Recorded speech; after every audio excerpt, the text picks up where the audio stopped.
by Dr. Jeff Moyo, who is a friend and classmate of mine, having completed his MBCHB in 1996, completed his Master of Medicine Obstetrics and Gynecology in 2005, and then he did training in assisted reproductive technology and has been offering IVF since 2016, opened the Blau Assisted Reproduction Technology Clinic, and he's also an academic. He's currently the chairman of obstetrics and gynecology at NAST Medical School, and he's also a consultant in P12 Central Hospital.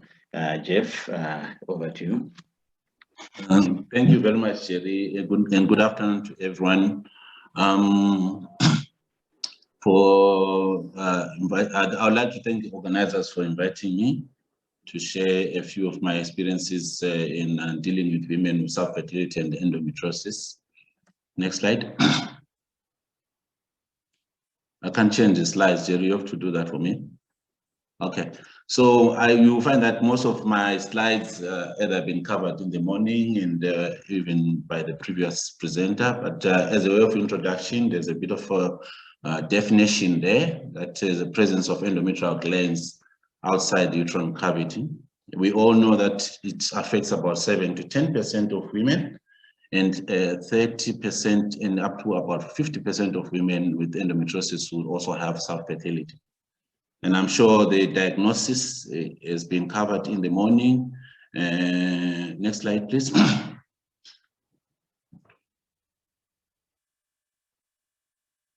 I think okay, fine. Yeah, that's just a picture of endometriotic lesions. Next slide.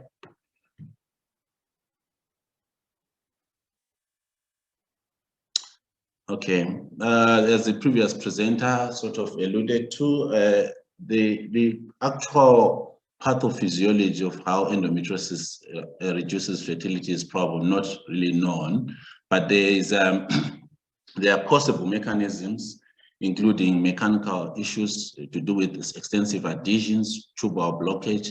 These in turn affect oocyte peaking and tubal motility. There's also effect of endometriosis on actual oocytes through, first and foremost, by reducing ovarian reserve.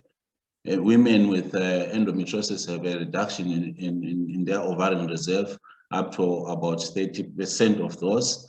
And there's an effect also on fertilization, which I put a query there because that is not an absolute effect. There's also an effect on the endometrium, which reduces implantation, and also that the effect on the implantation is due to the poor quality of the embryos that you sometimes get with this patients with endometriosis. Next slide. The hormonal factors that also contribute to self-fertility in these patients.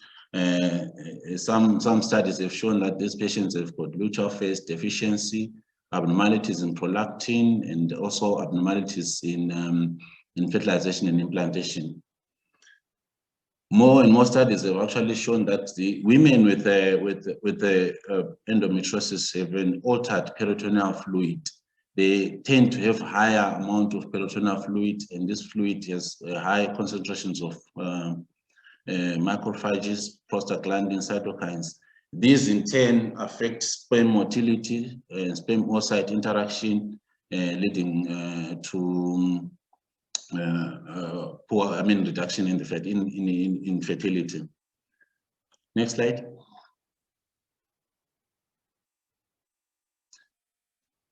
In terms of managing patients with endometriosis, a lot of bodies have issued guidelines, including SRIM. The management of this patient is very complex. I'm sure you have dealt with a lot of surgical issues in the morning, and involves many different modalities. When we manage these cases, we look at each case and decide the type of management per case. Next slide. Having said that, that's just a summary of the guideline issued by the Americans. As the previous speaker has noted, medical therapy, does not really improve fertility, but it's very good for pain.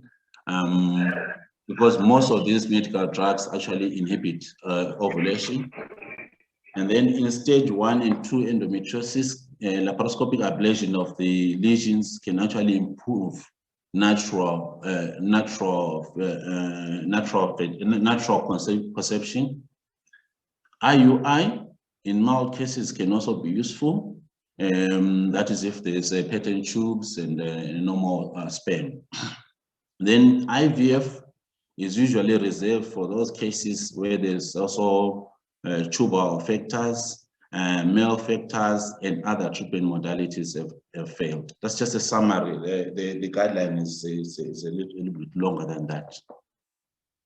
So what we're going to do is we're just going to go through a few cases that I've managed. I've managed quite a number of cases, but I'm just going to highlight some of the factors that I've discussed earlier through case presentations of a few cases that I've managed. Next slide. The first case that I've chosen to share with you is a 26-year-old para-O gravida 2. She had 2 previous miscarriages. She had been treated for endometriosis for a long time, more than 10 years, and she had 3 laparoscopies, 3 laparotomies, and on the last laparotomy, she lost the left ovary. She had a left ovarectomy. She also had tubal blockage and extensive adhesions. So she was referred to me for possible IVF. We noted that she had been failing to conceive for about 2 years. When we did the infection screen, she was HIV negative, syphilis negative, hepatitis negative. The husband, the sperm was normal. Next slide.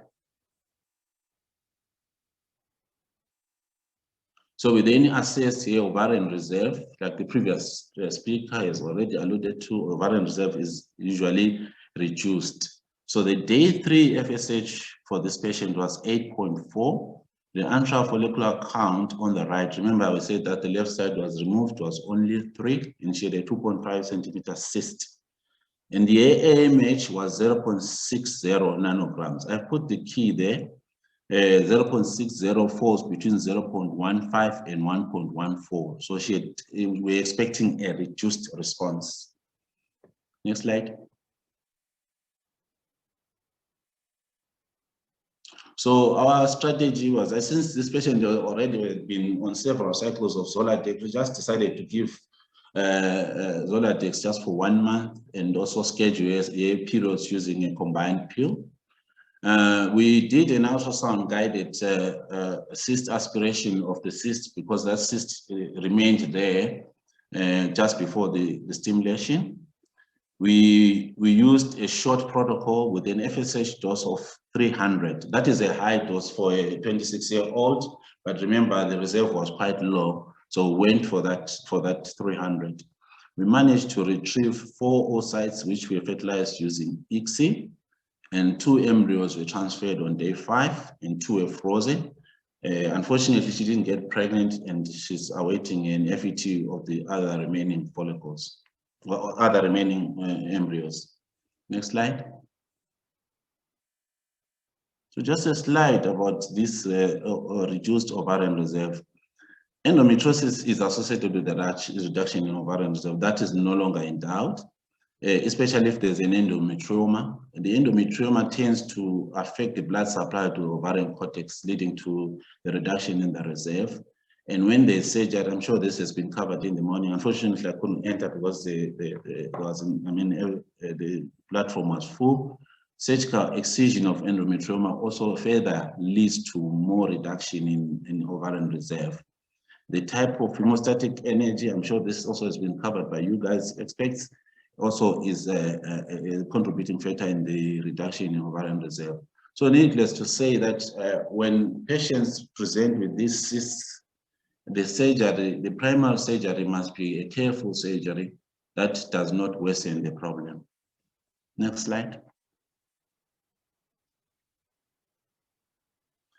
Case number 2, I've chosen this lady. She was very young, 31 years old, para-O. She had had 2 surgeries for stage 4 endometriosis. One in Zimbabwe, one in Blair, and another one in South Africa.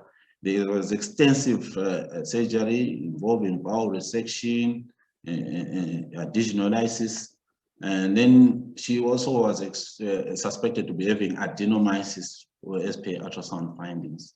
So she came to me with a 6-year history of self-fertility. When she came, she actually had one cycle that had been cancelled in South Africa because of poor response. We also attempted another cycle and then saw a poor response. So her infection screen was also negative. She was HIV negative, hepatitis negative, syphilis negative, and the male factor was fine. Next slide. Again, the ovarian reserve was low. In this case, the FSH was really high, about 18.3. And the intrafollicular count on the right was 2, on the left was 3, and a small cyst of 1.8 centimeters. The AMH was a little bit better, 1.03, but still on the reduced range. Next slide. So our strategy this time, this is the second cycle, we decided to give a prolonged downregulation of 3 months using Zoladex and scheduled the cycle with the combined pill. The small cyst resolved, and then we decided to change the two failed cycles had been using a long protocol. We decided to change this the stimulation protocol and use a short protocol, an antagonist protocol, with the letrozole being added. So the FSH dose was 375, which constituted an pure FSH of 225, and the combined LH and FSH of 150. So the first 5 days we're giving letrozole, and we're using Ovitrol for trigger. Next slide.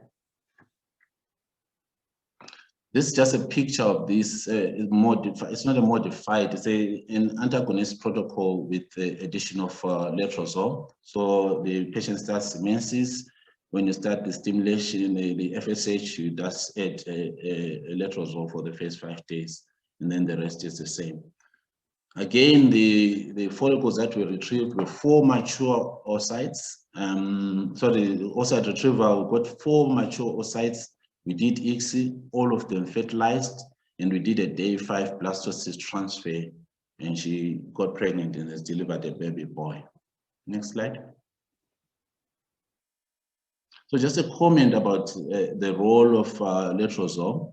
Letrozole, as we all know, is an aromatase inhibitor, inhibits the conversion of androgens to estrogen. So when we use it, what happens is then there's an increase in intrafollicular androgens, which are useful as precursors of ovarian estrogen. And there's also an augmentation of FSH receptors on the granulosa cells. It also, by inhibiting conversion of androgens to estrogen, it stops the negative feedback effect of estrogen, leading to endogenous FSH levels being secreted. So what will happen is that you stop the conversion of androgen to estrogen, and therefore the body itself starts producing more FSH, which will assist the FSH that we're using. In terms of the use of this protocol, we usually use it for poor responders, like the case that I've just described for you. And then in cases where we don't want the estrogen levels to go up, like breast cancer patients, or in patients where you are worried that they have an OHSS, ovarian hyperstimulation syndrome, and you want to keep the level of E2 low. The other added advantage of using letrozole is its effect on the endometrium. It tends to increase the expression of integrin, which is very important for implantation. And then also, in terms of implantation, by stopping high levels of estrogen, you actually increase endometrial receptivity. High levels of estrogen are associated with poor implantation rates. Next slide. The last case is different from the other two. 34-year-old. Actually, I have managed two similar cases, just chose one. A 34-year-old para-O had been treated for endometriosis for 4 years. At stage 4 disease, which was managed by several laparotomies, gonadotrophin releasing hormone agonist, and combined pill. This lady had pleural endometriosis, which had sort of resolved on Zoladex. She had also been given several cycles of Clomid, and when we saw her, infection screen was negative. The semen analysis was also normal. Next slide.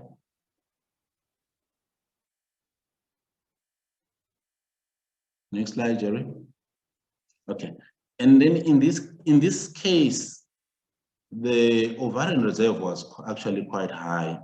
She had a day 3 FSH of 6.8, AFS right 8, left 8, AMH of 12.32, which is when you look at the chart, there's something missing down there. If you look at the chart, when you stimulate this patient, you're expecting an excessive response. Next slide. So this was actually a unique case, different from the other ones. So what we did in this case, we didn't downregulate her. We just pre-treated her with combined pill because she had received several, courses of Zoladex. We just pre-treated her with combined pill, used a short protocol, a lower dose of FSH, just about 150, and retrieved 14 mature oocytes. She developed moderate ovarian hyperstimulation syndrome, but the endometriosis was reactivated, the cyst, the reoccurred, the pleural effusion also came up, needing hospitalization and the insertion of a chest drain.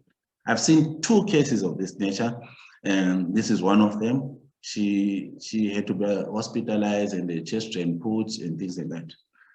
We froze all the embryos. And then after she had recovered from the endometriosis, we gave her 3 months of gonadotrophin release hormone agonist Zoladex and did an FET on her on the 3rd month, and she delivered twins.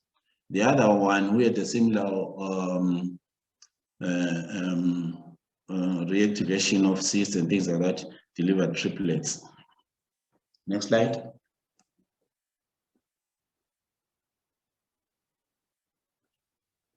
So what we see in Bulawayo, we see most of these cases are young patients. They've got advanced disease with prior medical and surgical interventions. I tend to get like the ones that have gone almost everywhere with the multiple surgical interventions. And most of these patients have got low ovarian reserve. So what we do is we work with what we get. We get 4 oocytes. We do X on everyone. We don't have the luxury of getting 7, 8, or 10 oocytes. We just work with what we have. We use down regulation on most of our cases, usually 1 month or sometimes 3 months. We aspirate cysts before stimulation. And instead of long protocol, we usually use short protocol with the flexible start of antagonists. Our fertilization rates are good because we do ICSI on all the cases, and our pregnancy rate on these patients are comparable to cases without endometriosis. Thank you. I think that should be the last slide. Thank you very much, Jeff, for sharing your experience. Can I invite questions and comments?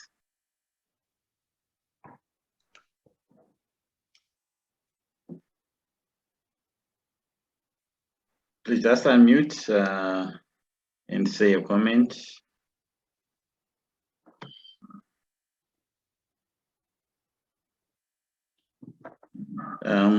I think your presentation has been well understood.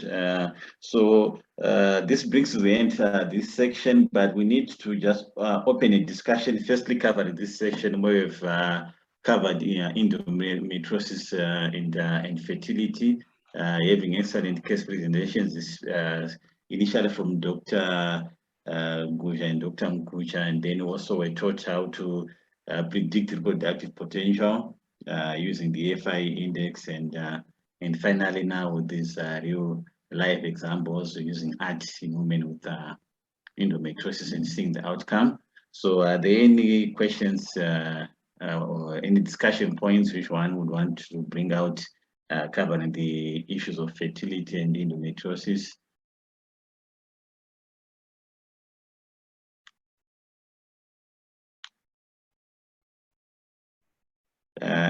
I know it's getting late, so maybe colleagues are getting a bit tired. If there are no questions on this particular segment, we could actually. Okay, please go ahead. Hello. Yes, go ahead, Dr. Buma. Yes, sorry, no, thank you very much, Jeff, for that wonderful presentation. At least there's a big difference, because I was just evaluating the studies that were written by Professor Chimbira in 86, 87. And then now I just find now that at least we are getting results in terms of these patients. But the still thing that still concerns me is the high rate of laparotomies that are being done on these patients with advanced endometriosis. I think maybe it should be, maybe it should actually be a call that we should actually maybe have a multidisciplinary team where the patients can be sent to colleagues who can do the work properly the first time. Thank you. Thank you, Dr. Buma, for your comment. Can I invite more colleagues